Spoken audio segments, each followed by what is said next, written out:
Supply chain নামটা শুনলেই মনে হয় খুব জটিল কিছু, তাই না? কিন্তু এটাই হলো আমাদের চারপাশের পৃথিবীর এক অদৃশ্য ইঞ্জিন যা সব কিছুকে সচল রাখে। চলুন আজকে আমরা এর রহস্যটা একটু ভেদ করার চেষ্টা করি।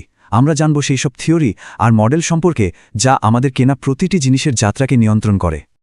আচ্ছা, এই দৃশ্যটা কিন্তু আমাদের সবারই খুব চেনা। দোকানে গিয়ে দেখা গেল তাক একদম ফাঁকা। কিন্তু কেন? কারণটা কি? এর উত্তর কিন্তু কোনো দুর্ঘটনা নয়, বরং এর পেছনে লুকিয়ে আছে এক বিশাল, জটিল ব্যবস্থা।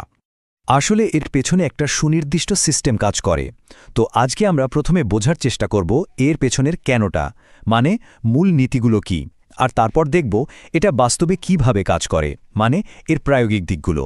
তো চলুন প্রথমে সেই বড় বড় আইডিয়াগুলো একটু দেখে নেওয়া যাক, যা সাপ্লাই চেনের বিভিন্ন আচরণের পেছনের কারণগুলো আমাদের সামনে পরিষ্কার করে দেবে।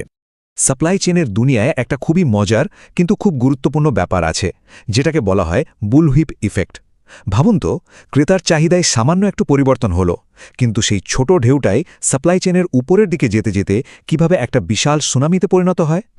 ভাবুন তো, একটা লম্বা চাবুক হাতে নিয়ে কবজিটা শুধু একটুখানি নাড়ালেন, কিন্তু দেখুন চাবুকের ডোগায় গিয়ে কি প্রচণ্ড একটা শব্দ হলো। সাপ্লাই চেনেও ঠিক এই ঘটনাই ঘটে। ছোট্ট একটা পরিবর্তনের শেষে গিয়ে বিশাল আকার ধারণ করে। ব্যাপারটা একটু সহজ করে ভাবা যাক। ধরুন কোনো একজন ক্রেতা দোকান থেকে রোজকার চেয়ে একটা দুই বেশি কিনলেন। ব্যাস, দোকানদার ভাবলেন, আরে চাহিদা তো বাড়ছে, উনি সাথে সাথে একটু বেশি করে অর্ডার দিয়ে দিলেন। সেই অর্ডার দেখে গোদাম কর্তৃপক্ষ ভাবল, বাজারে মনে হয় দইয়ের চাহিদা তুঙ্গে, তারা অর্ডার দিল আরও অনেক বেশি। আর ফ্যাক্টরি, তারা তো ভাবল নতুন কোনো ট্রেন্ডই শুরু হয়ে গেছে, তাই তারা রীতিমতো উৎপাদনের একটা ঝড় বয়ে দিল। ফলাফল কি হলো? বাজারে দইয়ের দোন্না, যা আসল চাহিদার চেয়ে অনেক অনেক বেশি। আচ্ছা, এবার আসা যাক আরেকটা দারুণ তত্ত্বে, থিওরি অফ কনস্ট্রেন্টস বা টিওসি। এর মূল কথা হল, যে কোনো সিস্টেমের গতি তার সবচেয়ে দুর্বল বা ধীর অংশটার উপর নির্ভর করে। পুরো সিস্টেমকে দ্রুত করতে হলে ওই দুর্বল অংশটাকেই আগে ঠিক করতে হবে। ধরুন কয়েকজন মিলে বালির প্রাসাদ বানাচ্ছে। এখন একজন বালি আনছে, একজন পানি দিচ্ছে। কিন্তু যে লোকটা প্রাসাদের টাওয়ার বানাচ্ছে, সে যদি আস্তে কাজ করে, তাহলে বাকিরা যতই দৌড়ঝাঁপ করুক না কেন, পুরো কাজটা কিন্তু ওই একজনের গতির উপরেই আটকে থাকবে। এই ধীরগতির ব্যক্তিই হল সিস্টেমের বটলনেক বা বাধা।